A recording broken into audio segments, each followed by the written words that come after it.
Welcome to Hyperspace Prospector. I'll be discussing the Star Wars High Republic Phase 1 novel Mission to Disaster by Justina, Ireland. These were my running thoughts while reading the book. Avon is already up to shenanigans trying to grow false kyber crystals. She really is creative because most people go, a lightsaber, yes, a weapon. And she looked at the lightsabers and went, could this be an ambient power generator? In spite of her mad scientist vibes, she's also still very compassionate at this point. When the Nihil attacked, the first thing she did was made sure little Talia was safe in a closet. Her initial thoughts were, save everyone else, save my experiments, and last, oh right, I should probably also try to save myself, which is really cute. Of course, by the end of the book, it became experiments, Avon, and then other people, but there were reasons, which we will get into. Justina was also teasing us because she kept giving these hints and then not explaining them. And I'm like, I need to know these things. For example, Imri shows up and he's like, I have everything under control now. I'm using specific targeted meditation practices and it's all good. And I'm like, that's great, Imri, but I need to know what these targeted meditation practices are. Like, are we doing Orla? Are we standing on our head in the middle of the ocean? Like, what are we doing? I need to know. I love how the only way Vernestra could get a new ship was to promise she would not touch it and Imri would be flying. I can only imagine the conversation. You want a ship? No, absolutely not. What if Imri was piloting? He is very responsible. You have my word. Imri is the only one who's going to touch the ship. I will just walk inside and sit in a chair. Fine. Take the junker over in the corner that's half falling apart. And Imri, don't let your master touch it. I love how so far on the Acolyte they're keeping her safely on Coruscant. We have a Path Drive status update with this book. Since Mari Santeka is officially gone now in the timeline, the old Path Drives are now unreliable. You'd either perfectly jump into hyperspace or explode. So we see a mix here in this book of some people saying, well, that's a risk I'm willing to take in order to do spectacular hyperspace jumps into Atmo and stuff. And other parts of the Nihil going, I don't know about that. I'm going to just switch to regular hyperdrives again. Which is really interesting because I'm reading Temptation of the Force right now. And you're definitely seeing that the Nihil are splitting into two general camps. There's the Martian Row, live life to the fullest, see what happens crowd, who are like, oh yeah, who cares? We might explode. That'll be fun. And then there's the other half of the Nihil, who are like the Staros camp, and they are going, well, yeah, we're raiders, but we like to have a cushy life, and we like organization, and a guaranteed paycheck, so let's be a little more cautious about these things. There's going to come a time when these two sides, we haven't seen it yet, but it's coming. And we're already seeing the seeds of that here. Speaking of Nihil attacks, I love how relatable Imri is. They land on the planet, everything is a disaster zone, and what is his first instinct? Look at the noodle cart, Imri said, holding his head when his eyes landed on the smoking ruins of the food stand. Sorry, I know there's a lot of other damage, but that was my favorite place to eat. So we have Vern being very serious, unflappable, seemingly, that Avon is missing, might be captured and being tortured. Their home, basically, is destroyed. And Imri's over here by his noodle cart, like having a meltdown. And he's like, Vern, how are you so serious about this?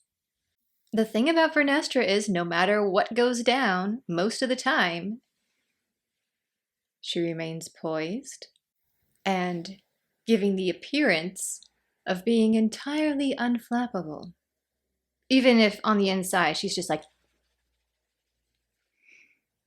And I think that's something they're doing really well, at least in the first couple episodes that I've seen of The Acolyte so far, especially since she's much older and probably even better at this than she is now.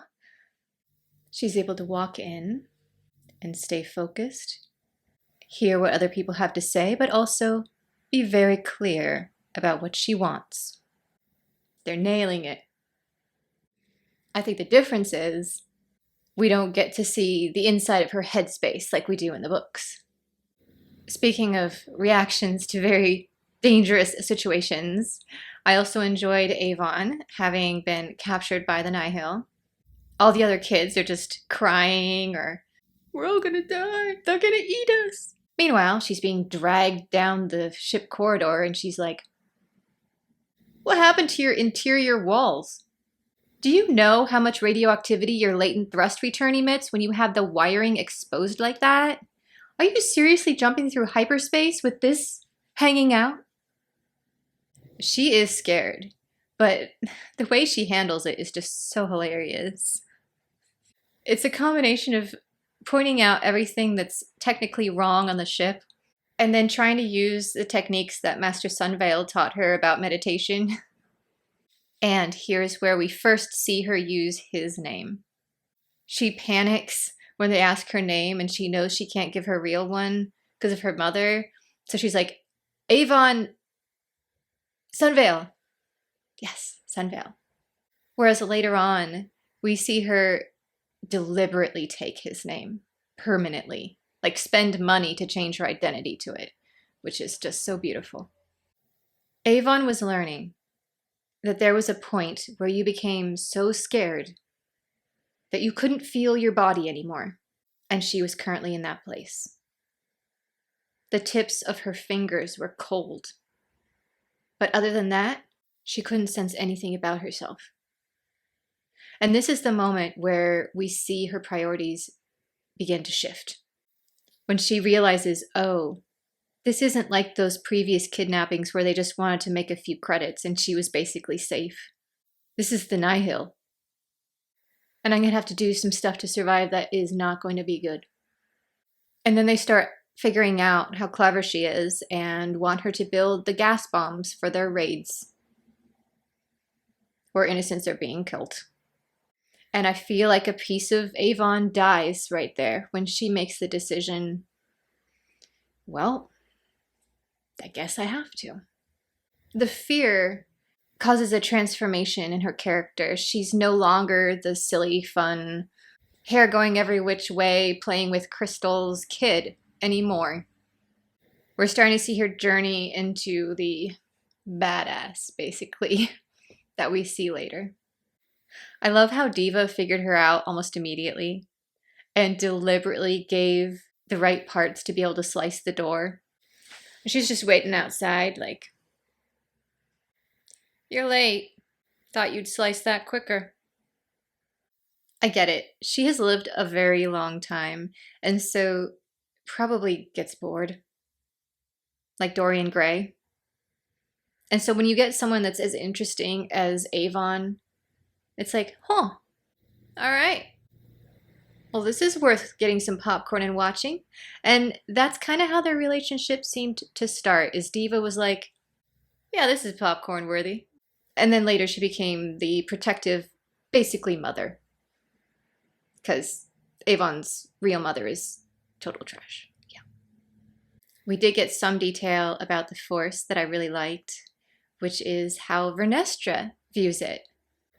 Flowing into a stream and then a river. A wide, vast body of water that grew and grew until it was an ocean of possibility. It was most helpful to visualize it as water. Flowing and twisting, it conformed to its container and sometimes changed its form altogether. Elzar views the Force as a crashing ocean that's trying to drown him. He describes it as like shoving its way into his throat, even, and barely able to get to the surface of the water to get some air. And that's how he sees the Force and interacts with it. Vernestra is also a water person, but a very different one. The quiet, bubbling stream, the river, going everywhere, quietly, but steadily. That is her Force. Completely different. And you see it in their attitudes. She, again, has that calm poise, very similar to a gentle stream running through a forest. Elzar, honey, you're a mess. I love you, but you're a mess. I did have a very important question, though. Dalna is known for its Nostra berry wine. Nostra berries, we don't know much about them, but the leaves are blue. So, is the wine also blue? Because that would be so cool. I'm going to go look at the Galaxy's Edge wine list and see if it's on there. Oga's Cantina. Do you have Dalnan wine? These are important things to research. Also, Oga's, you've got to get some of that pineapple flavored mead going. You can call it the Avar. Wine on tap. Tonneray, teal-colored wine from Alderaan. Imperial Guard wine. No Dalnan wine.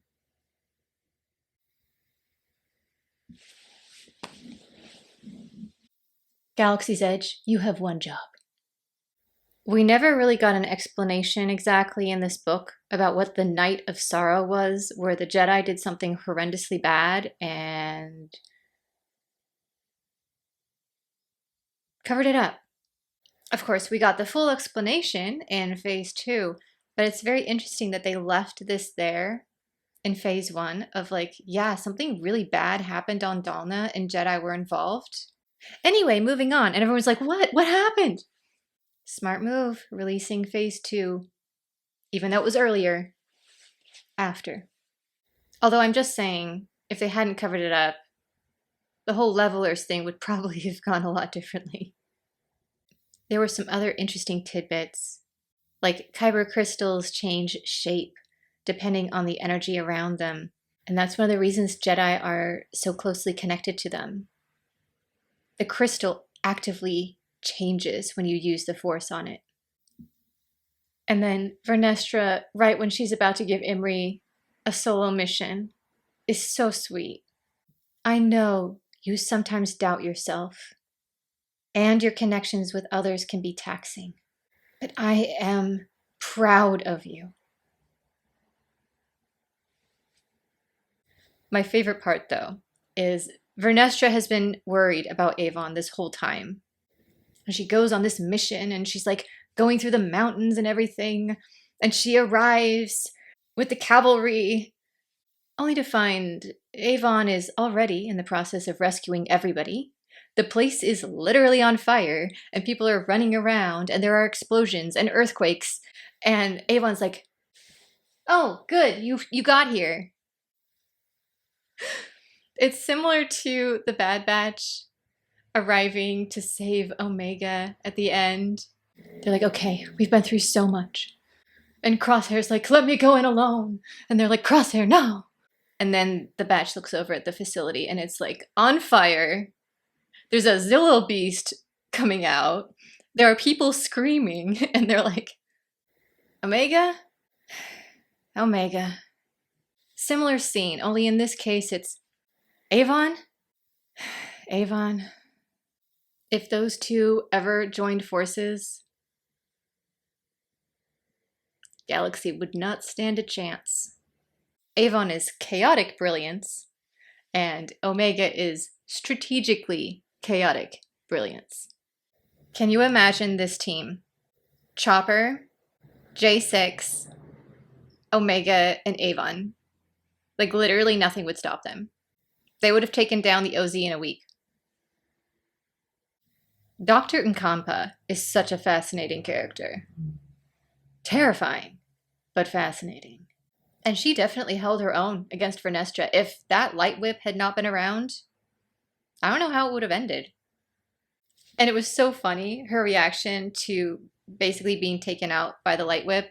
Instead of being like, no, the Jedi stopped me, she was like, ooh, that was cool. Show me again. She may be an evil scientist, but she is still a scientist. And I kind of like that she got away. Much more fun that way. We also get a great moment from Imri. This book celebrates the people who think outside the box. He's on Starlight Beacon. He's just a Padawan. There's all these Jedi masters running around and heroes of Hetzel and all that. And they're like, what can we do? We don't have long. We have to evacuate an entire planet. We don't have any ships, really. Like, what's going to happen? And Imri's just like, I have an idea. What about instead of trying to get them to Starlight Beacon, we tow Starlight Beacon through hyperspace to them? Wait, that could work. That was fantastic. I was so proud of Imri. Speaking of awesome characters, Honesty, you really stepped up. First time we met, he was just kind of like homesick. And then he pops up in this book. After the council has fled, he's like, okay, we have no leaders. I guess I'm just gonna have to just deal with stuff. And he steps up. He was really forged by a test of courage. A really good piece of advice from Vernestra in this situation where they don't know Starlight Beacon is coming. They're just like, well, everything is about to be destroyed and become uninhabitable, and we have a planet full of people. What do we do? If a situation becomes overwhelming and you find yourself standing there frozen, like, where do I start? Pick one achievable goal. In her case, it was get into a speeder. Go to the Jedi Temple for some supplies. That can be done. We can't solve the lava flows, but I can climb into a speeder and go a few miles.